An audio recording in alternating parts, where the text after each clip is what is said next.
Hey, what's going on, guys? The Horror Man back putting a positive spin on I Spit on Your Grave, Deja Vu.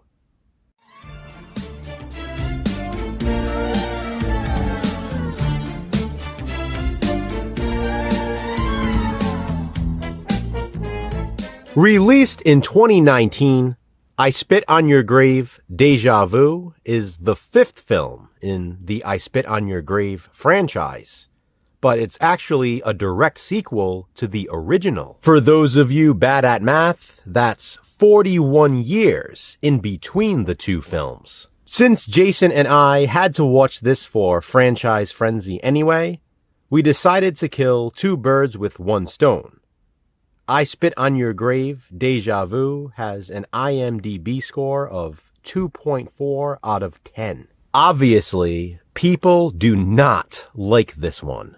By the way, since this is the fifth film in the franchise based on release date, you'll be seeing this movie in our Franchise Frenzy Part 5's ranking videos later this month. The first positive I have for I Spit on Your Grave, Deja Vu is the fact that it is a direct sequel to the original. The three in between are their own trilogy, which I refer to as the remake trilogy.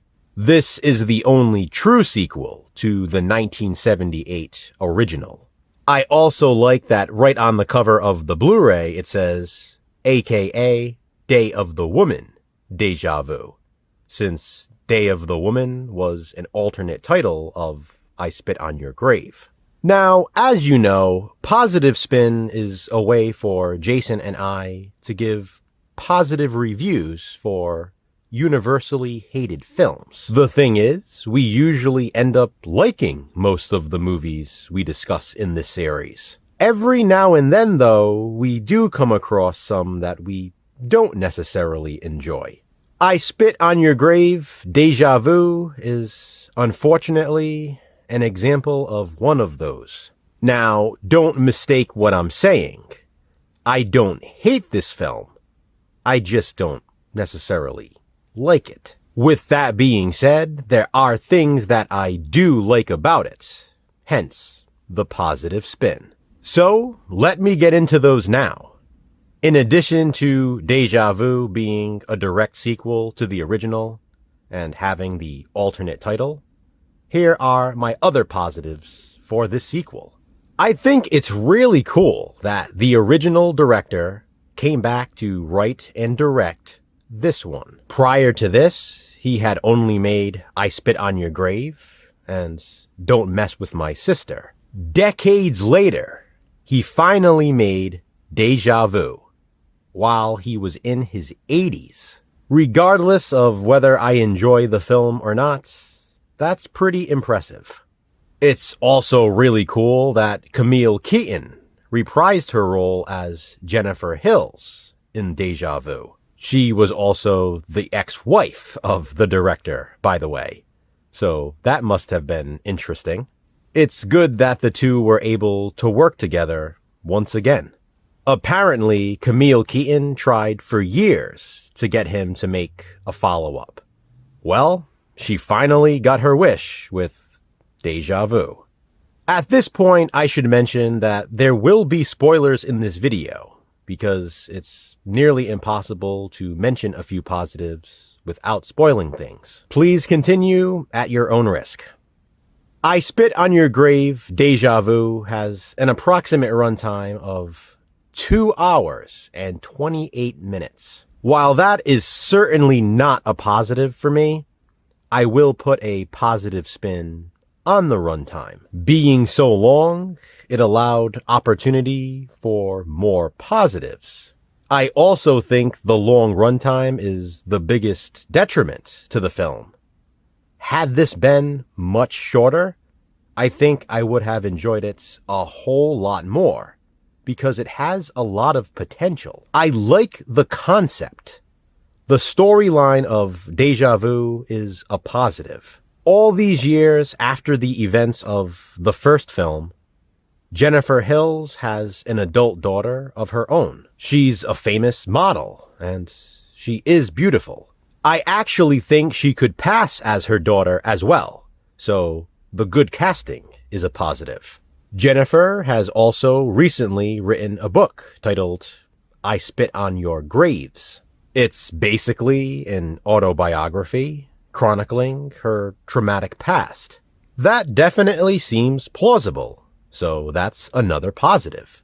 I like that the family of Jennifer's victims have been after her for years. They want revenge on Jennifer because she got revenge on their family members for what they did to her. It's one big chain of vengeance, or a circle of vengeance. Again, I do find this plausible, so it's a positive. Now, here comes a big spoiler, so get ready. A big positive for me is the fact that Jennifer Hills is killed in Deja Vu, and brutally. I think it was a really bold choice to do so, and in the fashion it was done. We literally witness her get decapitated. It's gruesome, but it's a positive. I just think it was a daring decision. Also, I like that Deja Vu is the title of this follow-up. It's happening again.